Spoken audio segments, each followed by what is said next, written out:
काय? चर्चेसाठी बोलवलं ना, मग चर्चा करा. अध्यक्ष मी अध्यक्ष. कॉमेडी चालली की चर्चा सत्र चाललंय? बसा बसा बसा बसा मांडीवर बसा. आम्ही चर्चाच करत होतो, तुम्ही आलात तेव्हापासून कॉमेडी सुरू झाली. बसा. तर अत्यंत महत्वाच्या विषयावर या ठिकाणी मी चर्चेला सुरुवात करतोय. आपला विषय आहे आजचा. ए, माणूस आहे. परडे तुम्ही लहान लहान मुलांना घाबरवू नका प्लीज. तर आजचा आपला महत्वाचा विषय आहे की माझ्या नवऱ्याची बायको या मालिकेमध्ये नेमका अन्याय कोणावर होतो. माझं स्पष्टपणे असं मत आहे की जो अन्याय होतोय तो शनायावर होतोय आणि तातडीने शनायाला न्याय मिळाला पाहिजे. That's it. नाही, मला वाटतं मॅडम शनया स्वतःच अन्याय करते राधिका मॅडम वरती. म्हणजे बघा ना, आता ती गुरुनाथचं क्रेडिट कार्ड वापरते, पैसे गुरुनाथचे वापरते, पण राधिका मॅडम ना क्रेडिट कार्ड मिळतं का, पैसे मिळतात का गुरुनाथचे? म्हणजे खरा अन्याय त्यांच्यावर होतोय शनयामुळं. हे बघा, तुम्ही तुमच्या उत्तरातच उत्तर सापडवलंय स्वतः. एकच काय? मी सांगते. आता गुरुनाथनी काय करायचं, शनयाशी लग्न करायचं. अयो, मग ती त्याची बायको होईल हा. आणि ती त्याची बायको असल्यामुळे तो आपोआपच त्याचं पाकिट लपवायला लागेल. ओ म्हणजे असं शनयाला पैसे मिळणार नाही. एक्झॅक्टली. आज या ठिकाणी मला असं सांगावं वाटतंय की राधिका मॅडम जेवढ्या दिसतात तेवढ्या साध्या नाहीये. खरं तर ना, खरं तर राधिका ह्या शनयाला नेहमी कुटण्याची भाषा करतात. मी पहिल्या एपिसोड पासून बघतोय की ह्या नेहमी म्हणतात मी कुठून राहिले माझ्या नवऱ्याची बायको. ही हिंसाचाराची भाषा, ही धमकी आम्ही सहन करणार नाही. अत्यंत अत्यंत महत्वाचा विषय मांडला. तिने साक्षात धमकी दिलेली आहे. तर फारोडे भाई तुमचं काय मत आहे याविषयी? आरोप आहे का? काय म्हणते राधिका वहिनी? काय म्हणते? काय? मी कुठून राहिले माझ्या नवऱ्याची बायको. Correct. शनया त्याच्या नवऱ्याची बायको आहे का? नाहीये ना अजून. ती असं म्हणते का की मी कुठून राहिले शनया, असं म्हणते का ती? नाही. मग दॅट इज द पॉइंट. अच्छा अच्छा, हा पॉइंट आहे. करेक्ट आहे, करेक्ट आहे. यांनी वेगळाच एक मुद्दा या ठिकाणी मांडलेला आहे. पण मला बराच वेळ झाले डॉक्टर शांत आहे, मला तुमच्याकडे डॉक्टर बराच वेळ तुम्ही मौन धरलाय की होटात काही दाबून धरलाय? तुम्हाला कळलं का? तेच डॉक्टर तुम्हाला विचारायचं होतं की ह्या विषयावर तुमचं काय म्हणणं आहे? नाही, मी त्याच विषयावर विचार करत होतो. गुरुनाथ, त्याला किती त्रास होतो, किती टेन्शन असतं त्याला.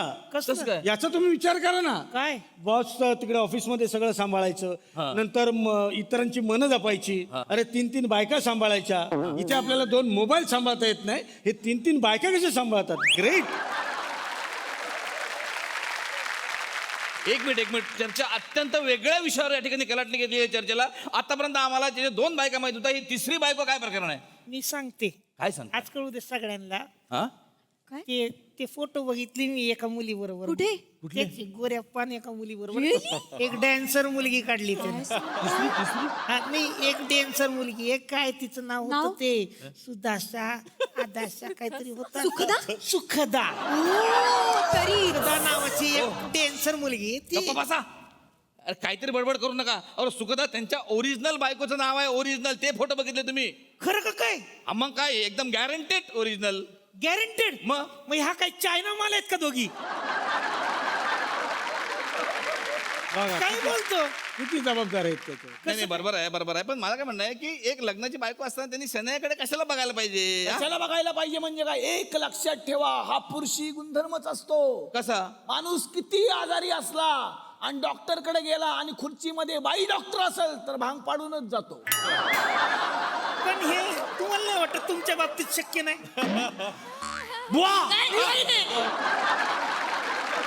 कोणी बाई, मला तुम्हाला विचारायचं आहे की गुरुनाथवर खरोखर अन्याय होतोय का? मी तर म्हणते की त्याला शिक्षा दिली पाहिजे. काय शिक्षा गुरुनाथला मिळेल पाहिजे असं तुम्हाला वाटतं? त्याचं 4थं लग्न झालं ना, तर त्याला पुण्याची मुलगी द्या. त्यांनी काय होईल म्हणजे वटणीवर येईल तो व्यवस्थित. पण माझं असं म्हणणं आहे की ही शनाया इतकी फसवते गुरुनाथला, त्याला आतापर्यंत कळलेलंच नाही जणू काय, असा तो आव आणतो. आणि त्या बिचाऱ्या राधिकाला किती सहन करावं लागतं. एक मिनिट. यात सगळी चूक सरळ सरळ राधिकाची आहे. काय चूक आहे? एवढंच जर तिला वाटत होतं तर आधीपासून तिने तिच्या नवऱ्यावर लक्ष ठेवायला हवं होतं. अरे लक्ष ठेवायला ते काय दूध आहे का? दूध आहे ते? की माझं लक्ष नव्हतं म्हणून नवरा गेला बाबा तू. अरे सतसत विवेक बुद्धी नावाचा काही आयटम आहे का नाही? एक मिनिट, मला या ठिकाणी असं वाटतंय ना की खरा अन्याय जर कोणावर होत असेल तर तो राधिकावर होतोय. कसं काय? कारण ती विदर्भाची आहे.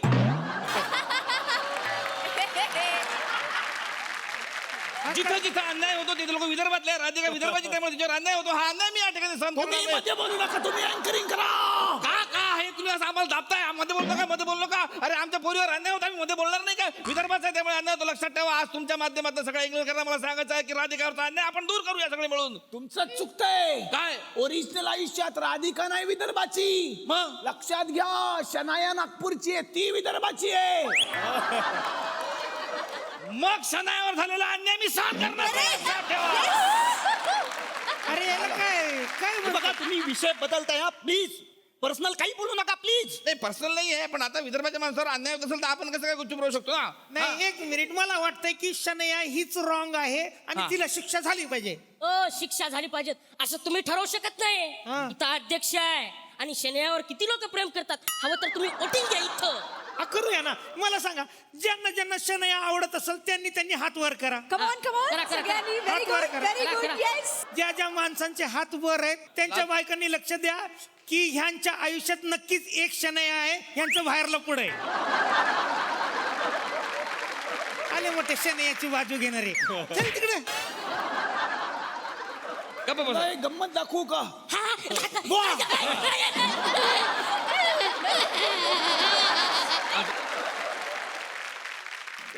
त्याला त्रास देऊ नका रे. शांत बस आता. तर पुणेरी बाई, मला काय वाटतं तुम्हाला असं मला तुम्हाला विचारायचं आहे की बायकोनी नवऱ्यावर लक्ष ठेवलं हो पाहिजे हो का? असं नक्कीच तुमचं ठेवलं म्हणणं पाहिजे. म्हणजे कसं, नवरा हा एक वळू असतो आणि बायकोच त्याला व्यसन घालू शकते. मग माझ्याकडे बघा ना, हा? काय नवऱ्याला मुठीत ठेवलंय, मग डोळे दाखवले की चल चल चल. हो का? म्हणजे काय, अरे रस्त्यावरून चालताना हा. एखादी मुलगी इथून जात असेल ना उजव्या बाजूने, हा. तो तिकडे बघतो डावीकडे. कसं काय हो? तिरळा येतो. आमचं काय ऐकता, बाजारात गेला का जिलबी बघतो आणि विचारतो भजी कशी दिली. बघितलं का? म्हणून म्हणतो तिरके अँगल सगळीकडे लावू नका. पण खरं सांगू का, मी असा नवरा करणार आहे ना जो माझ्या मुठीत राहील. याला करा, ह्यो मुठीतच राहील तुमच्या.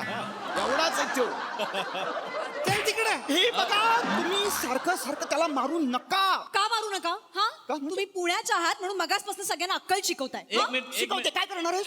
काय करणार आहेस हो, तू? काय करणार? एकेरी भाषा बोलू नका. एकेरी मी तुम्हाला बोलते, आहो काय जाऊ करणार आहेस तू?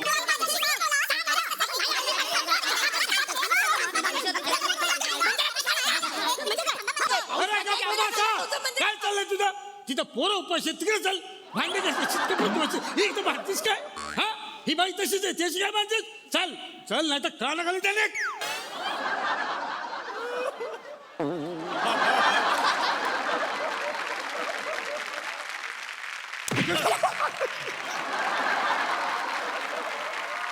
अरे गेलाच तो. हा नवरा होता तुमचा? नाही हो. तुला तर मी बघून घेते, तुम्हाला नंतर भेट बाहेर. ओ, तुम्ही काय बघताय? ती अधवा तधवा बोलते, मला बोला तिला काहीतरी. ती काय करणार आहे, म्हैस मेली. अगं ये तूच म्हस. म्हस नाही म्हस, म्हैस म्हणावं, म्हैस. अगं म्हशी तू तर आता.